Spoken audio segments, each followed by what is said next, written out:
नमस्कार मित्रांनो, सर्वांचं स्वागत आहे आपल्या या डेली करंट अफेअर्स यूट्यूब चॅनलवर। येथे तुम्हाला दररोजच्या महत्त्वाच्या घडामोडींवर सराव करता येईल। तर चला सुरू करूया।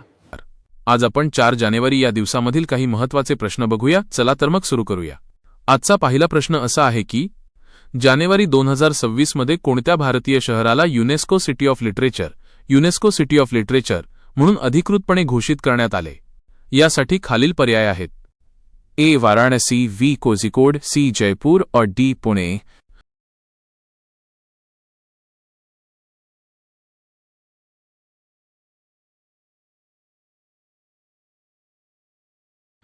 या प्रश्नाचे योग्य उत्तर आहे पर्याय बी कोझिकोड।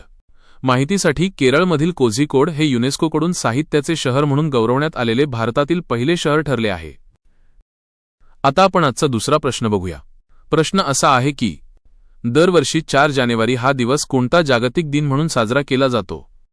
ए जागतिक हिंदी दिन, और बी जागतिक ब्रेल दिन, और सी जागतिक कर्करोग दिन, और डी जागतिक साक्षरता दिन।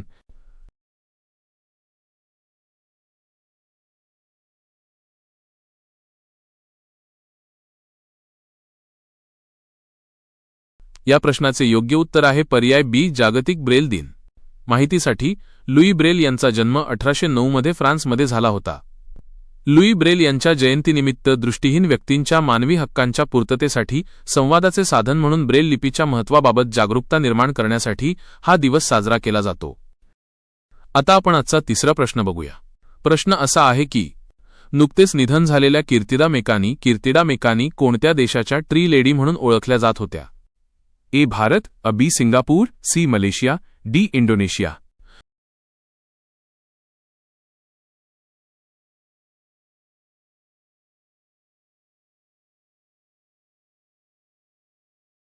या प्रश्नाचे योग्य उत्तर आहे पर्याय बी सिंगापूर। माहितीसाठी कीर्तिदा मेकानी या मूळच्या कर्नाटकच्या होत्या। सिंगापूरमधील पर्यावरण संवर्धन आणि शहरी हरित उपक्रमांमधील त्यांच्या योगदानामुळे त्यांना ट्री लेडी म्हटले जायचे। आता आपण पुढील चौथा प्रश्न पाहूया। प्रश्न असा आहे की डीआरडीओ ने 1 जानेवारी 2026 रोजी आपला कितवा स्थापना दिवस साजरा केला? ए 65वां, और बी 68वां, सी 70वां और डी 75वां।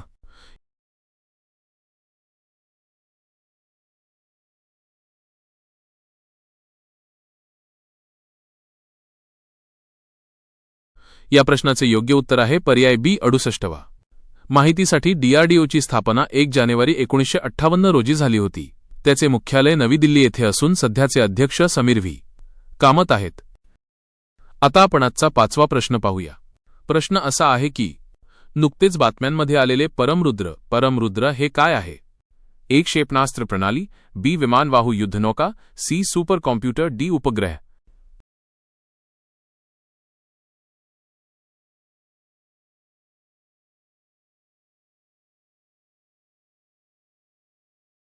या प्रश्नाचे योग्य उत्तर आहे पर्याय सी सुपर कॉम्प्युटर।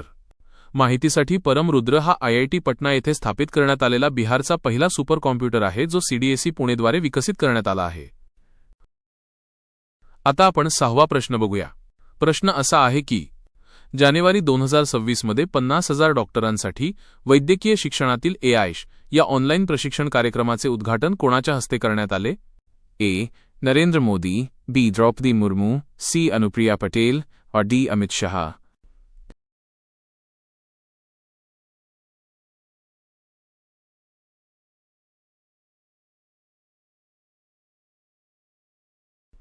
या प्रश्नाचे योग्य उत्तर आहे पर्याय सी अनुप्रिया पटेल। माहितीसाठी केंद्रीय मंत्री श्रीमती अनुप्रिया पटेल यांनी NBMS द्वारे विकसित केलेल्या या एआय आधारित प्रशिक्षण कार्यक्रमाचे उद्घाटन केले। आता आपण 7वा प्रश्न बघूया। प्रश्न असा आहे की national health claim exchange NHCX विकसित करण्यासाठी कोणत्या 2 संस्था एकत्र काम करत आहेत? AIRDAI आणि NHAB सेबी आणि RBIC, एम्स आणि इस्रो, DLIC आणि नीती आयोग।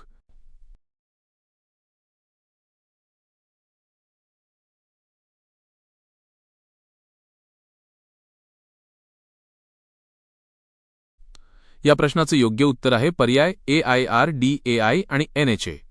माहितीसाठी विमा नियामक IRDAI आणि राष्ट्रीय आरोग्य प्राधिकरण NHA आरोग्य विम्याचे दावे जलद निकाली काढण्यासाठी हे डिजिटल प्लॅटफॉर्म विकसित करत आहेत। आता आपण आजचा 8वा प्रश्न पाहूया. प्रश्न असा आहे की इस्रायल शांतता पुरस्कार 2026 इस्रायल पीस प्राइज कोणाला जाहीर झाला आहे? यासाठी खालील पर्याय आहेत: A. Joe Biden, B. Narendra Modi, C. Donald Trump, D. Benjamin Netanyahu.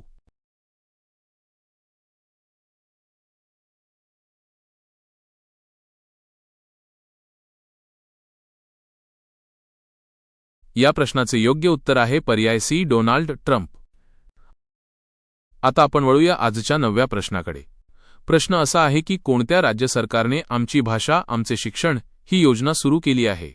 यासाठी तुमचे पर्याय आहेत: ए. महाराष्ट्र, बी. पश्चिम बंगाल, सी. ओडिशा, डी. तेलंगणा.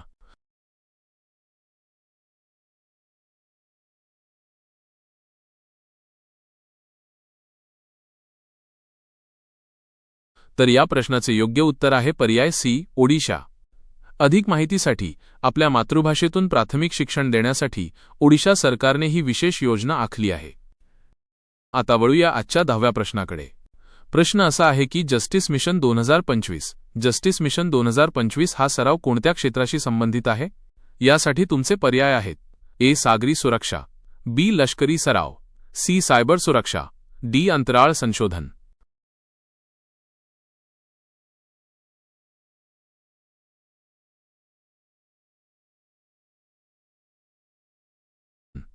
तर या प्रश्नाचे योग्य उत्तर आहे पर्याय बी. लष्करी सराव.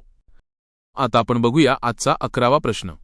प्रश्न असा आहे की अलीकडेच कोणत्या देशाने अनिवार्य सैन्य सेवा मॅन्डेटरी मिलिटरी सर्व्हिस पुन्हा लागू करण्याची घोषणा केली आहे?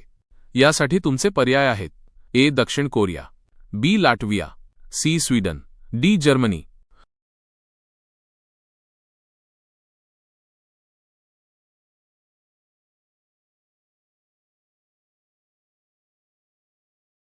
तर या प्रश्नाचे योग्य उत्तर आहे पर्याय बी. लाटविया. आता आपण बघूया आजचा 12वा प्रश्न.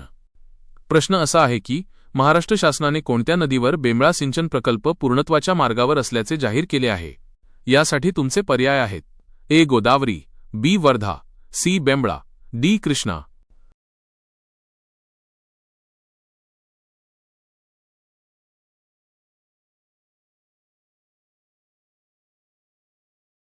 तर या प्रश्नाचे योग्य उत्तर आहे पर्याय सी. बेंबळा, यवतमाळ जिल्हा. अधिक माहितीसाठी पंतप्रधान कृषी सिंचन योजनेअंतर्गत यवतमाळमधील हा मोठा सिंचन प्रकल्प 2026 मध्ये पूर्ण होत असून यामुळे परिसरातील शेतीला मोठा लाभ मिळणार आहे. आता आपण बघूया आजचा 13वा प्रश्न. प्रश्न असा आहे की केंद्र सरकारने नुकतीच पीएम सूर्यघर मोफत वीज योजना सुरू केली आहे. याचे मुख्य उद्दिष्ट काय आहे?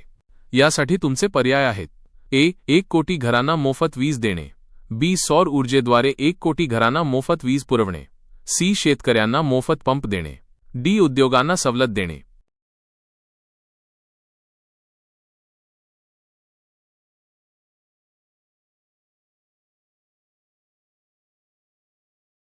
तर या प्रश्नाचे योग्य उत्तर आहे पर्याय बी. सौर ऊर्जेद्वारे 1 कोटी घरांना मोफत वीज पुरवणे.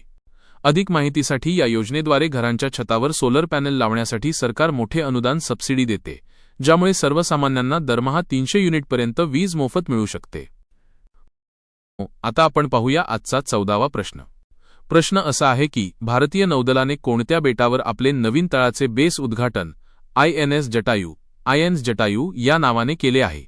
यासाठी तुमचे पर्याय आहेत: ए. अंदमान द्वीप समूह, बी. निकोबार द्वीप समूह, सी. मिनिकॉय बेट, डी. दीव आणि दमण.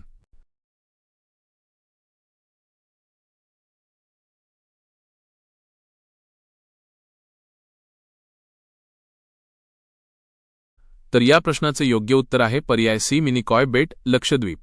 अधिक माहितीसाठी अरबी समुद्रात भारताची सुरक्षा आणि पाळत ठेवण्याची क्षमता वाढवण्यासाठी लक्षद्वीपमधील मिनिकॉय येथे हा महत्त्वाचा नौदल तळ उभारण्यात आला आहे. आता आपण बघूया आजचा शेवटचा आणि 15वा प्रश्न. प्रश्न असा आहे की जगातील सर्वात उंच रेल्वे पूल चेनाब ब्रिज कोणत्या केंद्रशासित प्रदेशात आहे? यासाठी तुमचे पर्याय आहेत: ए. लडाख, बी. जम्मू आणि काश्मीर, सी. पुद्दुचेरी, डी. चंदीगड.